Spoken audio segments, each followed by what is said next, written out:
নমস্কার বন্ধুগণ, আমাদের চ্যানেল ভয়েস অফ অডিও বুকে আপনাদের স্বাগতম। আজ আমরা এমন একটি বই নিয়ে কথা বলবো যা স্টিভ জবসের আত্মজীবনীতেও উল্লেখ করা হয়েছে। আপনারা জেনে অবাক হবেন যে স্টিভ জবস প্রতি বছর বই পড়তেন। শুধু তিনিই নন, বিশ্বের বহু সফল মানুষ এই বইটিকে তাদের সাফল্যের অন্যতম কারণ মনে করেন। সেই কারণে তারাও সবাইকে এই বইটি পড়ার জন্য উৎসাহিত করেন। বইটির নাম হল অটোবায়োগ্রাফি অফ এ যোগী, যার লেখক হলেন পরমহংস যোগানন্দ। যখন তিনি এই বইটির শেষ বাক্যটি লিখছিলেন, তখন তিনি বলেছিলেন যে এই বইটি লক্ষ লক্ষ মানুষের জীবন বদলে দেবে এবং তার চলে যাওয়ার পর এটি একজন বার্তাবাহকের মতো কাজ করবে। এই বইটি মূলত যোগানন্দের জীবনের আধ্যাত্মিক যাত্রাকে তুলে ধরেছে, কিভাবে তিনি আধ্যাত্মিক দর্শনকে উপলব্ধি করে তা সারা বিশ্বে ছড়িয়ে দিলেন এবং তার ফলস্বরূপ বহু মানুষ তাকে অনুসরণ করতে শুরু করলেন। সেই গল্পই বলা হয়েছে বইটিতে। 1946 সালে প্রকাশিত এই বইটি পাঠকদের পরমহংস যোগানন্দের জীবনের সঙ্গে নিবিড়ভাবে যুক্ত করে।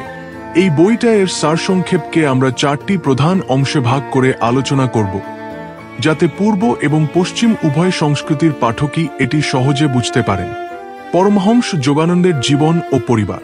পরমহংস যোগানন্দ 1893 সালে পশ্চিমবঙ্গের কুড়াপুরে এক ধার্মিক বাঙালি হিন্দু পরিবারে জন্মগ্রহণ করেন। তার জন্মগত নাম ছিল মুকুন্দ লাল ঘোষ। তার বাবা একজন পণ্ডিত ছিলেন, যিনি ভগবত গীতা সহ বহু গোপন ধর্মগ্রন্থ মুখস্থ করে রেখেছিলেন। ভারতীয় সংস্কৃতিতে গুরু শিষ্যের সম্পর্ককে অত্যন্ত গুরুত্ব দেওয়া হয়, কারণ এটি জ্ঞান এবং প্রজ্ঞার উপর ভিত্তি করে গড়ে ওঠে। যোগানন্দের পুরো পরিবার এই ঐতিহ্যের সঙ্গে গভীরভাবে যুক্ত ছিল, যা আশেপাশের মানুষের দৃষ্টি আকর্ষণ করে। তার বাবা বেঙ্গলনাগপুর রেলওয়েতে একজন উচ্চপদস্থ কর্মকর্তা ছিলেন এবং তার মা ছিলেন অত্যন্ত প্রেমময়ী ও দয়ালু। তিনি তার সন্তানদের শুধুমাত্র ভালোবাসার মাধ্যমেই শিক্ষা দিতেন। যোগানন্দের বাবা মা তাদের গুরু লাহিড়ী মহাশয়ের সঙ্গে গভীরভাবে যুক্ত ছিলেন। মুকুন্দ লাল বড় হওয়ার সঙ্গে সঙ্গে বহু আধ্যাত্মিক অভিজ্ঞতা লাভ করতে থাকেন। তিনি তার আধ্যাত্মিক পথের দিশা পাওয়ার জন্য বহু সাধু সন্ন্যাসীর খোঁজ করতে থাকেন। শ্রী যুক্তেশ্বর গিরি যোগানন্দের গুরু।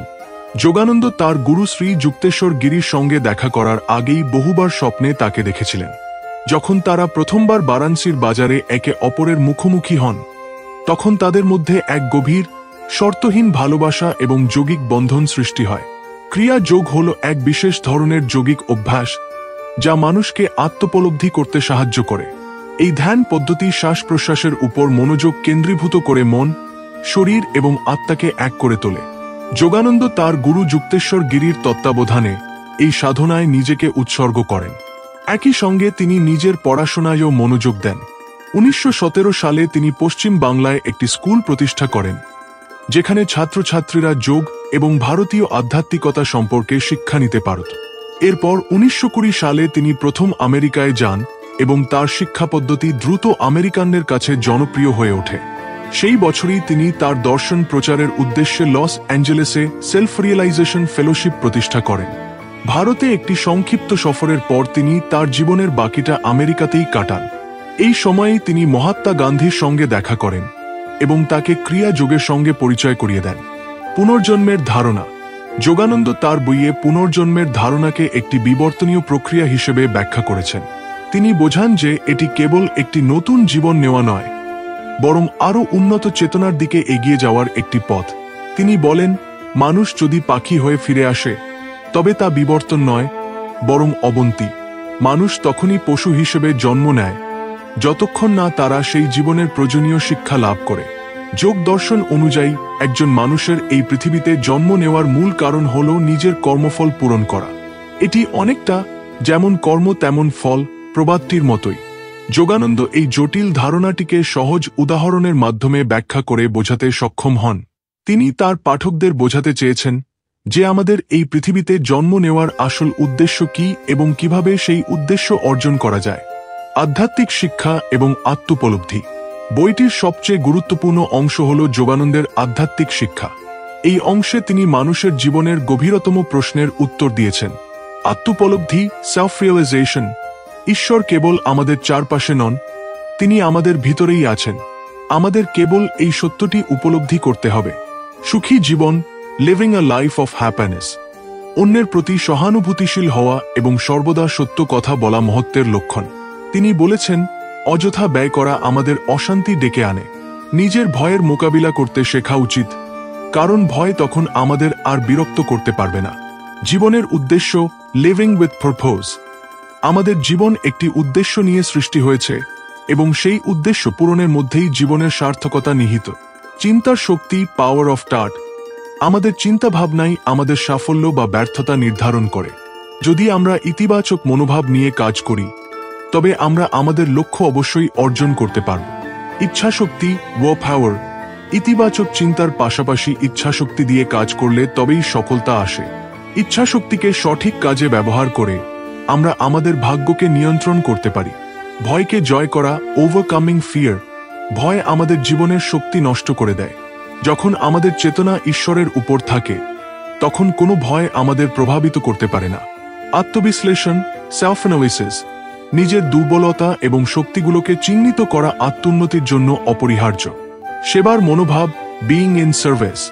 অন্যের সেবা করাই প্রকৃত জীবনের উদ্দেশ্য। যখন আমরা অন্যের জন্য বাঁচতে শিখি, তখন তারাও আমাদের জন্য বাঁচে। সাফল্যের সংজ্ঞা, ডেফিনিশন অফ সাকসেস। শুধুমাত্র স্বাস্থ্য এবং সম্পদ থাকাটাই সফলতা নয়। যদি আমাদের মনের শান্তি না থাকে, তবে আমরা সবচেয়ে বড় সম্পত্তি হারিয়ে ফেলি। যোগানন্দ আমাদের মনে করিয়ে দিয়েছেন যে এই মহাবিশ্বের সবকিছুই এক অসীম শক্তি দ্বারা পরিচালিত হয়। এই শক্তি আমাদের মধ্যে রয়েছে এবং ধ্যান ও সচেতনতার মাধ্যমে আমরা সেই শক্তির সঙ্গে যুক্ত হতে পারি। যখন আমরা নিজের ভেতরের এই সৃজনশীল শক্তিকে চিনতে পারি, তখন আমরা যে কোনো সমস্যার সমাধান করতে সক্ষম হই। যোগানন্দ তার এই বইয়ে বহু গুরুত্বপূর্ণ শিক্ষা দিয়েছেন, যা আজও লক্ষ লক্ষ মানুষকে প্রভাবিত করে চলেছে। আমরা আশা করি এই সারসংক্ষেপটি আপনাদের ভালো লেগেছে। যদি এই ভিডিওটি আপনার ভালো লাগে, তবে অবশ্যই লাইক এবং কমেন্ট করে আমাদের উৎসাহ দিন।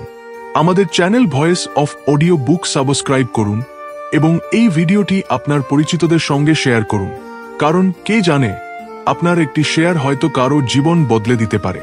শীঘ্রই দেখা হবে একটি নতুন এবং আরও ভালো ভিডিও নিয়ে। ধন্যবাদ।